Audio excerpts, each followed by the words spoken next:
মিথ্যে কুয়োতে উকি মেরে বলল, বন্ধু সত্য, দেখ কত পরিষ্কার টলটলে স্বচ্ছ জল, আয় স্নান করে নি।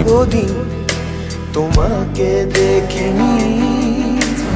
বিয়ের পরে স্বামী তার স্ত্রীকে জিজ্ঞেস করেন, একটা মানুষ মিথ্যে কথা বলছে সেটা আমরা বুঝবো কি করে? নমস্কার, আমি অভিক। আমার ছোট্ট ইউটিউব চ্যানেলে এবং ফেসবুক পেজে সবাইকে স্বাগত। তো একবার হয়েছে কি, সত্য আর মিথ্যা তাদের রাস্তার মাঝে দেখা হলো। তো দুজনে গল্প করতে করতে, অর্থাৎ সত্য এবং মিথ্যা, তারা দুজনে গল্প করতে করতে রাস্তা দিয়ে যাচ্ছে। এমন সময় রাস্তার ধারে মিথ্যা দেখলো যে একটা বড় কুয়ো রয়েছে। কৌতূহলী হয়ে সত্য এবং মিথ্যা দুজনেই সেই কুয়োর পাশে এগিয়ে গেল। মিথ্যে কুয়োতে উকি মেরে বলল, বন্ধু সত্য, দেখ কত পরিষ্কার টলটলে স্বচ্ছ জল, আয় স্নান করে নি, বেশ গরম পড়েছে। তো সত্য সে মিথ্যার ন্যাচারালি কথাটাকে ঠিক বিশ্বাস করতে পারলো না। তো সে নিজে উঁকি মেরে দেখলো যে বেশ তাই তো, মিথ্যা তো মিথ্যে বলেনি, সত্যি কুয়োর জলটা বেশ টলটলে এবং স্বচ্ছ। এই গ্রীষ্মের দাবদাহে যখন হচ্ছে কিনা উত্তরবঙ্গ চেরাপুঞ্জি আর দক্ষিণবঙ্গে ভেজা গেঞ্জি, তো একটা চান করাই যেতে পারে বলে সত্য এবং মিথ্যা দুজনে জামা কাপড় খুলে কুয়োতে ঝপঝপ করে নেমে পড়লো স্নান করতে।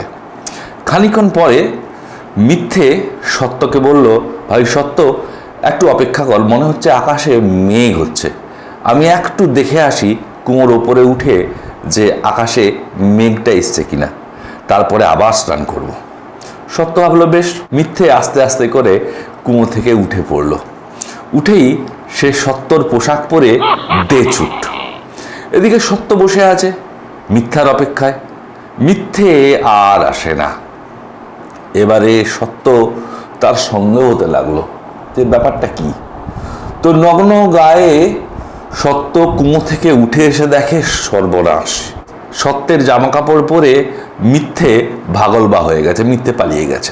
তো মিথ্যাও নেই, তার পোশাকও নেই। রাগে অন্ধ হয়ে সত্য বেরোলো মিথ্যেকে খুঁজতে। কিন্তু নগ্ন সত্যকে দেখতে, যেমনটা আমরা দেখেছি যে সত্যের জামা কাপড় নিয়ে, সত্যের জামা কাপড় পরে মিথ্যে পালিয়ে গেছে, তাই নগ্ন সত্যকে দেখে সবাই ছি ছি করে উঠল, রে রে করে তেড়ে উঠল। সত্য অনেক চেষ্টাতেও লোককে বোঝাতে পারলো না মিথ্যে আসলে সত্যের জামা কাপড় পরে ঘুরছে। কতদিন তোমাকে দেখেনি, দেখতেও চাই না এ কথা মিথ্যে নয়, আসলে জীবন বলে সত্যি কিছু নেই। কিন্তু লোকে সেই উলঙ্গ রাজার মতো সত্যকে দেখে ধিক্কার দিতে লাগলো এবং রাগে ক্ষোভে এবং অপমানে সত্য আবার কুয়োতে এসে ডুব দিল, কারণ নগ্ন সত্যকে কেউ সহ্য করতে পারছিল না। এই ঘটনার পর থেকেই নাকি কেউ আর সত্যকে দেখতে পায়নি। মানুষ আসলে তাই সত্যের নামে যেটা দেখছে সেটা হচ্ছে সত্যের পোশাক পরা মিথ্যে। তাই সত্যি এবং মিথ্যের মধ্যে বন্ধুরা ফারাকটা খুব কম। সমীক্ষায় দেখা গেছে যে একটা মানুষ গড়ে 30টা মিথ্যে কথা বলে এবং অত্যন্ত সৎ সজ্জন ব্যক্তিও দিনে গড়ে একটি মিথ্যে কথা বলবেন। আসলে আমরা মিথ্যে কথা বলি কেন? আসলে মানুষ তো অপরচুনিস্ট, তারা সবসময় সুযোগ খোঁজে। তো সাময়িক কোনো সুবিধা নেওয়ার জন্যে সে মিথ্যের আশ্রয় নেয়। নিজের কমফোর্ট জোনটাকে ধরে রাখার জন্যে আমরা অক্লেশে মিথ্যে কথা বলে দিই। একটা সম্পর্ক টিকিয়ে রাখার জন্যে অনেক সময় আমরা মিথ্যে বলি। তবে বন্ধুরা, এই প্রসঙ্গে আমি বলি, বিয়ের পরে স্বামী তার স্ত্রীকে জিজ্ঞেস করেন যে, আচ্ছা, আমি কি তোমার জীবনে প্রথম? তো আমার মনে হয় যে আমরা যে যুগে বাস করছি কেউই বোধহয় কারোর জীবনে প্রথম নই। তো সেক্ষেত্রে মেয়েটি যদি সত্যি করে বলে যে না, তুমি প্রথম নও, তাহলে সে ভুল করবে। এখানে একটা সম্পর্ক টিকিয়ে রাখার জন্যে মিথ্যেটাই বলা ভালো। মেয়েটি যদি বলে যে না, তুমি আমার জীবনে প্রথম, তাহলে এখানে মিথ্যে কথা বলা হলেও, সত্যের অপলাপ হলেও বোধহয় নিজেকে ভালো রাখার অধিকার সবারই আছে, এই যুক্তিতে মিথ্যে কথা বলাটাকে এক্ষেত্রে সমর্থন করা যায়। অনেক সময় আমরা আমাদের অতীতকে ঢাকতে মিথ্যে কথা বলি, এবং অবশ্যই এর মধ্যে আমি অন্তত ব্যক্তিগতভাবে অন্যায় দেখি না, কারণ অতীত ভুলে যেতে হয়। আমাদের জীবনটা হচ্ছে বর্তমান থেকে ভবিষ্যতের দিকে যাত্রা, যেখানে অতীত পেছনে পড়ে থাকে, অতীত ইররিলেভেন্ট। তাই নিজের অতীত নিয়ে মিথ্যে কথা বলা মনে হয় না এর মধ্যে বিশেষ কিছু অন্যায় রয়েছে। এছাড়া মানুষ মিথ্যে কথা বলে কারণ সে নিজে ধোঁকা দিতে চায়, নিজেদেরকে শান্ত করার জন্যে, নিজেদেরকে সান্ত্বনা দেওয়ার জন্যে আমরা মিথ্যে বলে একটা মেক বিলিফের জগৎ তৈরি করি, যেখানে কল্পনা আর বাস্তব ব্লার হয়ে যায়, একাকার হয়ে যায়। তো এ তো বললাম যে বিভিন্ন কারণে মানুষ মিথ্যে কথা বলে, কিন্তু অদ্ভুত ব্যাপার বন্ধুরা, জানবেন যে কিছু মানুষ রয়েছে তারা অকারণে মিথ্যে কথা বলে। এদেরকে আমরা বলি প্যাথোলজিক্যাল লায়ার। এই রোগটিকে মিথোম্যানিয়াও বলা হয়ে থাকে।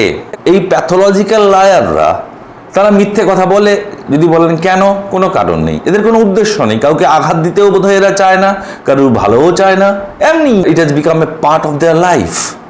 সুতরাং এই প্যাথোলজিক্যাল লায়ারদের থেকে আমাদের একটু দূরে থাকাই শ্রেয়। এখন যেটা বলার সেটা হচ্ছে, দেখুন, যেমনটা বললাম যে সত্যি এবং মিথ্যা দুটোর মধ্যে ব্যবধান খুব কম।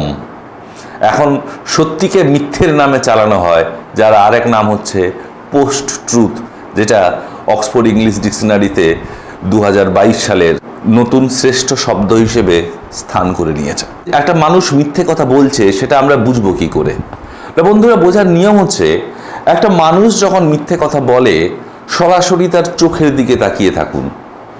দেখবেন যখন কোনো মানুষ মিথ্যে কথা বলে সে আই কন্ট্যাক্ট করতে ভয় পায়, আপনার চোখে সে চোখ রাখতে পারবে না, এবং দেখা গেছে যে মিথ্যে কথা বলার সময় একটা মানুষের চোখের পাতা ফেলার হার কমে যাবে। যখন একটা মানুষ মিথ্যে কথা বলে, যেহেতু সে জানে সে মিথ্যে কথা বলছে, সে নিজে এরকম হাত কচলাতে থাকে, বা অন্যমনস্কভাবে সে কিছু একটা অন্য কোনো জিনিস নিয়ে নাড়াচাড়া করে, যার সঙ্গে যে বিষয়ে সে কথা বলছে সেই টপিকের কোনো সম্পর্ক নেই। সাধারণত মিথ্যে বলার সময় মানুষের চোখের মনি প্রসারিত হয়, তাই বলা হয় চৌকি মনের আয়না। মিথ্যে কথার একটা অসুবিধে হচ্ছে যে মিথ্যে কথা মনে রাখতে হয়, আর সত্যির সুবিধে হচ্ছে সত্যিকে মনে রাখতে হয় না। তাই মিথ্যে কথা যারা বলে সবসময় তারা সাজিয়ে গুছিয়ে মিথ্যে কথা বলতে পারে না। প্রায়শই তারা সেলফ কন্ট্রাডিক্ট করে, অর্থাৎ বারবার যদি একই কথা তাদেরকে জিজ্ঞেস করেন, যদি তারা মিথ্যে কথা বলছে, দেখবেন তারা যে তথ্যগুলো দিচ্ছে তারা সেই তথ্যগুলো একে অপরের সাথে আগে বলা তথ্যের সাথে মিলছে না। মিথ্যেবাদী বোঝার আরেকটা লক্ষণ হচ্ছে যে আপনি জানি যে আমি মিথ্যে কথা বলছি, তাই আমি জোরে উচ্চস্বরে চিৎকার করে সত্যিটাকে আড়াল করে আমার মিথ্যেটাকে প্রতিষ্ঠা করতে চাইছি। তাই মিথ্যে যারা বলে তারা জোরে কথা বলে, এবং অবশ্যই মিথ্যে বললে মানুষ নার্ভাস হয়ে যায়, এবং খেয়াল করবেন তার গলার স্বর শুকিয়ে যায় এবং ঘন ঘন সে জল খায়। মার্কিন প্রেসিডেন্ট আব্রাহাম লিঙ্কন একবার বলেছিলেন, সফল মিথ্যুক হওয়ার জন্যে কারোরই পর্যাপ্ত স্মরণ শক্তি নেই। আসুন একটা গল্প দিয়ে শেষ করি। একবার একজন দাদু, তার দোকান রয়েছে, তো তিনি তার নাতিকে তার দোকানে নিয়ে গেছেন। তো নাতি দেখে কি দোকানের পেছনে লেখা রয়েছে, যেমনটা লেখা থাকে যে সততাই আমাদের একমাত্র মূলধন। তো নাতি দাদুকে জিজ্ঞেস করলো, দাদু সততা ব্যাপারটা ঠিক কি? দাদু বলল, সততা খুব জটিল জিনিস, তবুও তোমাকে বোঝানোর চেষ্টা করছি। ধরো এই দোকানের দুজন হচ্ছে ওনার, দুজন পার্টনার, একজন আমি দাদু আর তুমি নাতি। তো একজন ক্রেতা এলেন, তিনি এসে ভুলক্রমে 10 টাকার বদলে একটা 20 টাকার নোট দিয়ে চলে গেলেন। তাহলে এখন আমার লাভ হচ্ছে 10 টাকা। এখন সততা মানে হচ্ছে ওই যে 10 টাকা আমি লাভ করলাম তার 5 টাকা তোমাকে দেওয়া পার্টনার হিসেবে, এবং 5 টাকা আমার নিয়ে নেওয়া, এর নাম হচ্ছে সততা। তখন নাতি বলছে, কিন্তু দাদু গ্রাহকটার কি হবে?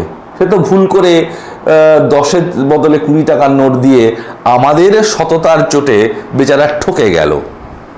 তখন দাদু বললেন, গ্রাহকের কথা এখানে হচ্ছে না, হচ্ছে আমাদের অর্থাৎ দোকানদারের কথা। তাই কাস্টমারের কথা বাদ দাও। মানুষ অনেক সময় কিছুটা সত্যি বলে বাকি মিথ্যেটাকে চাপা দিতে চায়।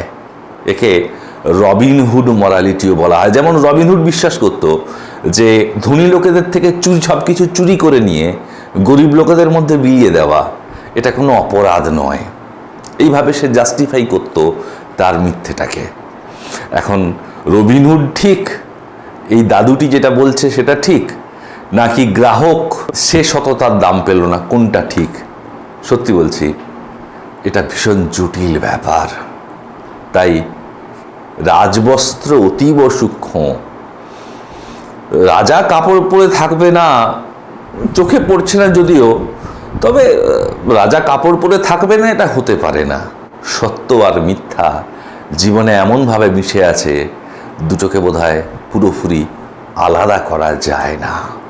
তাই উলঙ্গ রাজা সত্যিই উলঙ্গ, নাকি আমাদের চোখের দেখার ভুল? That is a real question. ভালো থাকবেন, নমস্কার।